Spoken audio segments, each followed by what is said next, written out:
朋友们，我是二炮同学。这两天呢，我拿这台广汽传祺的 GS4 Max 啊，我拿这台车在代步，所以呢，跟大家做一些小小的分享。这张前脸这个气场足够吧？这里是高高隆起，而且是前凸的，所以这台车看起来就是很大、很有气场的感觉。我作为一个相对传统的国人来说，这张前脸的造型我是喜欢的。这个灯组的设计呢，我总感觉在哪儿见过，会不会有一点像英菲尼迪的灯组？但整体这一张前脸看起来，我觉得是好看的。那另外这个颜色呢，我也很喜欢，就在这样比较炎热的一个天气啊，看起来是蛮清爽的一个状态。那轮胎呢，它采用的是一个2355R19的一个尺寸，胎壁呢是做的比较厚。那对于这个车整体的一个定位，包括它的运用场景，我觉得是非常合适的。但它用的品牌呢是一个佳通的。那么我在开的过程中呢，它的胎噪传递到车里会稍微有那么一点点明显啊，特别是在车速比较快的时候。那么车顶呢也是给你做了一个行李架，它都给你用了一个双色的。其实，在外观上面呢，它是做了很多考量的啊，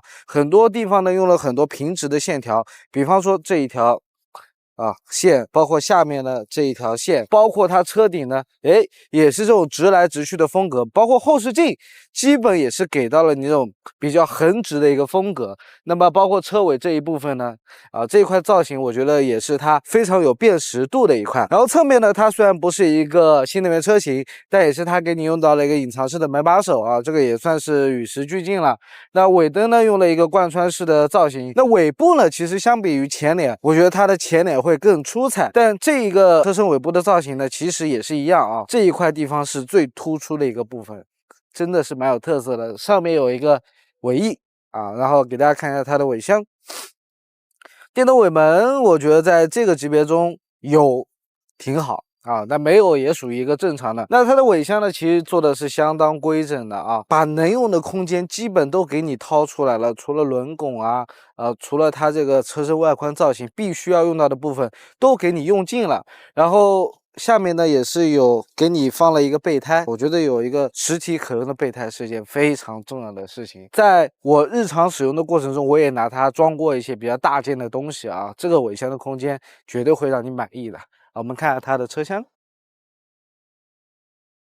车里的部分呢，其实它的开门的方式也是非常的新能源，因为广汽传祺它现在有爱安、有浩博这样的新能源品牌，所以它对于新能源包括一些新的事物呢，其实它是有自己比较独到的一些见解的啊。那我是一个爱安车主，所以也是半个广汽传祺的车主，所以对于它有一些东西呢，相对来说会熟悉一点。比方说它的车机系统，它整体的一个运用逻辑啊，包括设置啊，我觉得这个是比较清晰的。但我就不知道啊，它这个导航呢，反正我现在用下来，它的 GPS 啊等等都是比较精准的，语音控制呢也是比较好用。然后前面会有给你一个比较运动的仪表的结构，它的转速表做的很大，这个呢我觉得是很多年轻的朋友肯定喜欢的。然后整体的一个车厢用料呢都是高级的啊，你冲眼看去呢，你会觉得它很有层次感，然后用料呢也是很丰富的。那你手摸上去，像这种区域啊、这种区域啊，都是有软质材料的包裹。这台车呢，它用的是一个 1.5T 的发动机，我现在属于一个着车的状态。那么它在冷车，包括你急加速的情况下呢，它的发动机的作动，它的动静会有那么一点点大。那我也觉得很有可能就是因为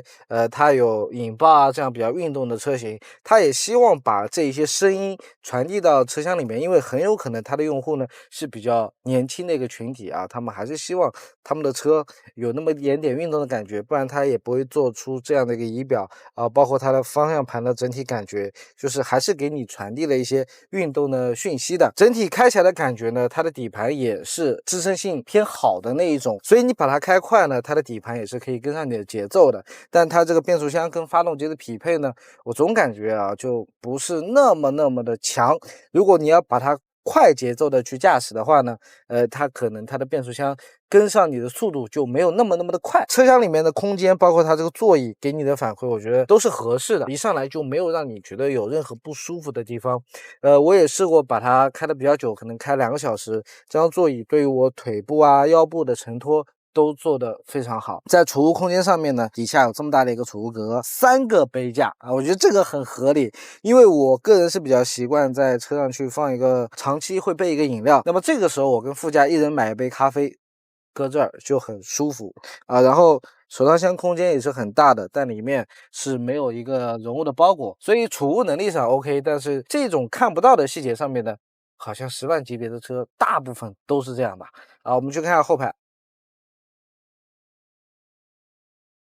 那在空间上面呢，我觉得我都不用形容了啊，它绝对是一把好手。不论是横向的空间，还是纵向的空间，还有头部的空间，那1.7米左右的身高，前面是我的驾驶坐姿啊，大家可以参考一下。就是你在后排怎么样都可以坐得很舒服，没有任何的压抑感。而且它的全景天窗呢，我现在没有打开这个帘啊，是覆盖到我的头顶的，整个看过去的一个视野的开阔感也做得很好。这个靠背会相对硬一点，但左右两边呢都是做的比较舒服的。但我也好奇啊，它既然没有一个中央的扶手箱，为什么这个靠背相对来说会做的硬一点？这个是一个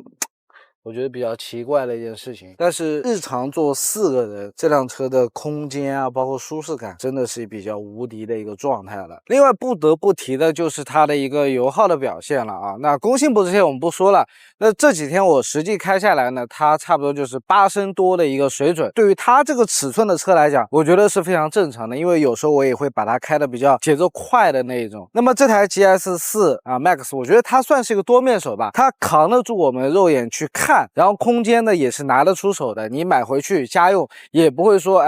家里坐人、老人、小孩坐的不舒服啊，干嘛的？然后你偶尔想出去玩一玩呢，它也会有比较好的通过力和离地间隙，这个就是10多万车里面我觉得比较全面的一点。但它就是一台你现在这个阶段可以买到同价位里面，我觉得还不错的一台燃油车了。